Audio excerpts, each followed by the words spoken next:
Okay, so we're up to Siman Pei Aleph. We'll finish this Siman. It's the shortish Siman.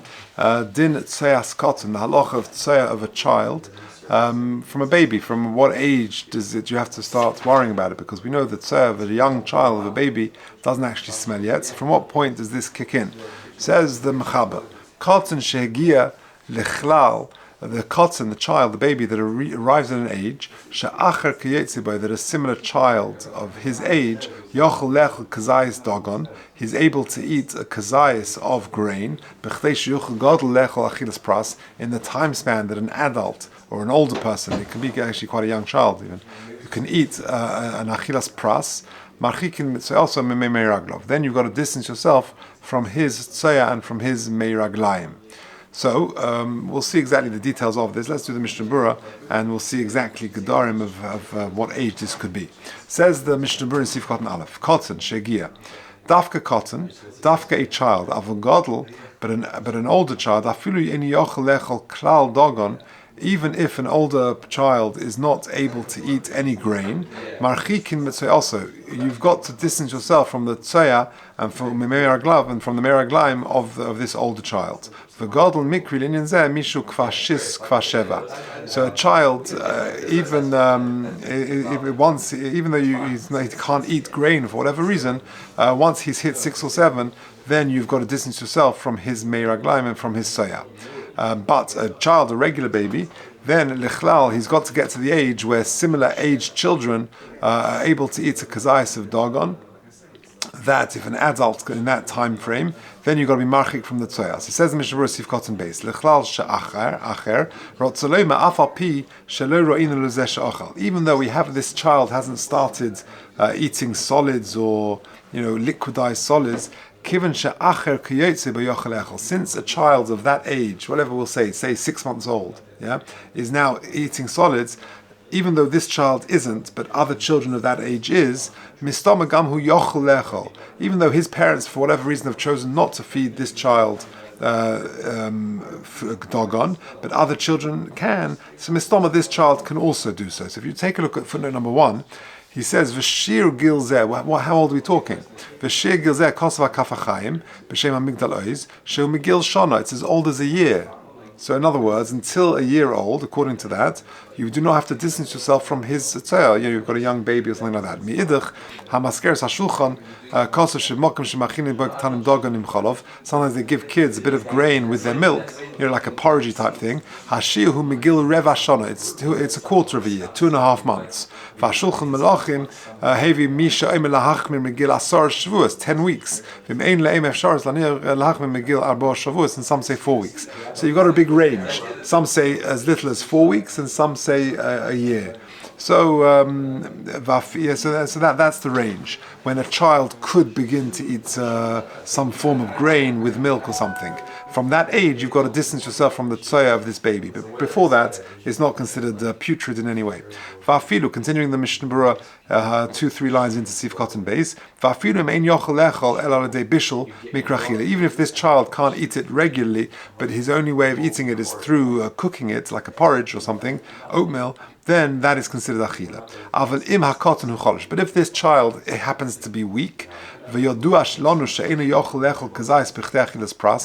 there's no way this child will be able to eat a kazayis in a kedei achilas pras, which is a range something between 4 and 9 minutes. We're going to say about 9 minutes in this situation. Also, if the child is weak and can't eat the grain in that time frame, then you do not have to distance yourself from his tzoya, or his or her meiraglaim. Even if the child is 3 or 4 years old, if they're so weak that they can't eat solids, then you don't have to distance yourself. So long as he was never able to. If he was once upon a time able to, and then he became sick or weak, now is not able to, even if he hasn't been able to eat dogon for many days, then clearly this tzoya in recent days is not because of the dogon, because he hasn't eaten any for some time. He has the status of a gadol because once upon a time, some time earlier, he was able to. In other words, once you hit that point, he's eaten solids, then there's no going back. Even if he hasn't had solids for some time, then you've still got to distance yourself from his or her tzoya. Okay, v'yosim is there, more than this. Even if the kid never in his life ate grain, if by nature he was able to, then the stomach, the intestines, have the ability to make the food and the tzoya, to process it, to make the tzoya smell, in the same way as an adult. And some people are makil with a child. If he knows that he hasn't eaten dogon for some days, certainly if he's never eaten. Ideally, one should try even a child like this who has never eaten dogon or hasn't eaten dogon for some days. One should be machmir and try and distance yourself from the Torah of this child. The suffix isatoirahu, this could be an isatoira. And b'diavad, if you did daven or say Krias Shema opposite a child who hasn't eaten dogon for some days, ein tzarich lachzor, you do not need to repeat your Shema Shemana Esra, because you can be somech on this opinion. Unless, of course, you saw that this child did eat, because otherwise, in that way, he'll be treated as an adult. And even b'diavad, you got to repeat what you davened. Okay, dogon, sif cotton gimel. Kol chameshes minim krim dogon. We know there are 5 types of grain, yachitim, sa'irim, etc. There are 5 types of grain. Any of those 5, v'tze'osam misrachas, they're called dogon, and the tzoya therefore is going to become smelly and putrid. You've got to distance yourself from it. And some sort of cooked food like an oatmeal, a baby food, mesharin kfi mashayochel god lechol me'osa hamin achilas pras. We just estimate what an adult could eat in an achilas pras. V'shir pras, famously, what is the share of kadei achilas pras?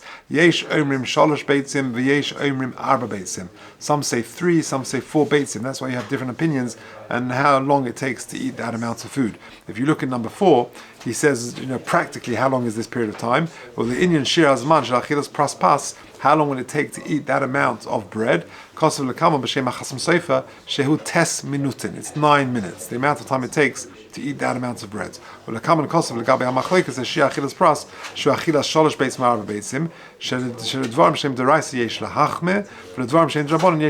that's why on Seder night we're machmir. It's a deraisa, and therefore you got to eat your matzah. We try to eat it in the 3 minutes or whatever the machmir shir is. But the evet, if you can't, you've got the lower shir of 9 minutes. Okay. This is all according to the Ikadin. Carrying on the Mishnah Berurah. But Mikadin, really, ideally, says the Mishnah Berurah, you should try and distance yourself from the tzoya of a cotton as young as 8 days old. Now he brings a great raya. It's not good to say Krias Shema in proximity of these babies. Because mistama, they're playing around in dirt and therefore their clothes are going to be soiled. Interestingly, what is the makar for the Magen Avram that a child of such a young age? So if you look at note 5, he says makar devarav hu me'ah Magen Avram, who makes a diuk from the Ramah, who says yesh lenakas is hakotim. It's also kodim bruchas hamila. You should clean the child before the bris so that you can make the brachas of the bris. So clearly we're worried about the tzoya of a child from that young age. So therefore the Magen Avram says be machmir from 8 days old. Okay, even though we said before the minimum shir was like 4 weeks, but he says the Magen Avram says it's already from 8 days old. Interesting. In footnote number 7, what about a child who's wearing a diaper? A child who's wearing a diaper, but you don't know if there's soya in it. So in footnote 7 he says, a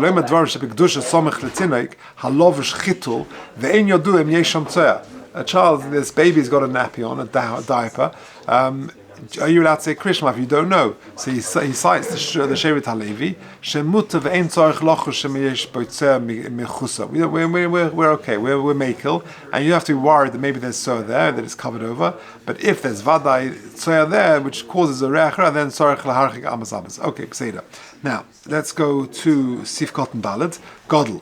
So we said that if a child is able to eat, this baby is able to eat dogon b'chdei in the time that an adult could eat a kedei achilas pras, because of course the baby is not going to be able to eat that much. Godel Sifkot and Dalet. Godel zeh rotzalema odem beinani, a regular person. Ki yesh shebetiva marich b'achilasa, because there are some people who eat slowly. V'yesh shumakatze. How long would it take for one person to eat a sandwich, another person to eat a sandwich? People are different. V'im tzarich hakol tenishus b'achilasa kazayis yosem mishiyazeh haru kamisha she'oichel chayoim chatzizayis v'nemach chazayis. And if you go beyond the time frame of kedei achilas pras, then it's as if I'm eating half a kazayis today and half a kazayis tomorrow. Shekein hu halochel mesh misina ba'alma she'ein achina mistarefes l'shia ruch kazu. You don't join these two eatings together in such a long distance of time. Marchikin, you distance yourself. Shekol shegia lechlal zeh so also misrachas, because as long as you've reached this time frame, whether it's 4 weeks, 10 weeks, a quarter of a year, then from that point in time, the tzoya of a child, masrachas, becomes putrid. Okay, carrying on, Sifkot and Vav. Oy b'mei miraglov nira dekim shegia l'shizeh gam neged amud sheloi hu osam natura k'moi shel adam god, like an adult. Okay, fine. And by the way, when the Shulchan Orach says marchikim mitzay also b'mei miraglov, in footnote number 8. He says that if there's just rak im reach ram mitzvahs cotton, if there's just a bad smell from the cotton, that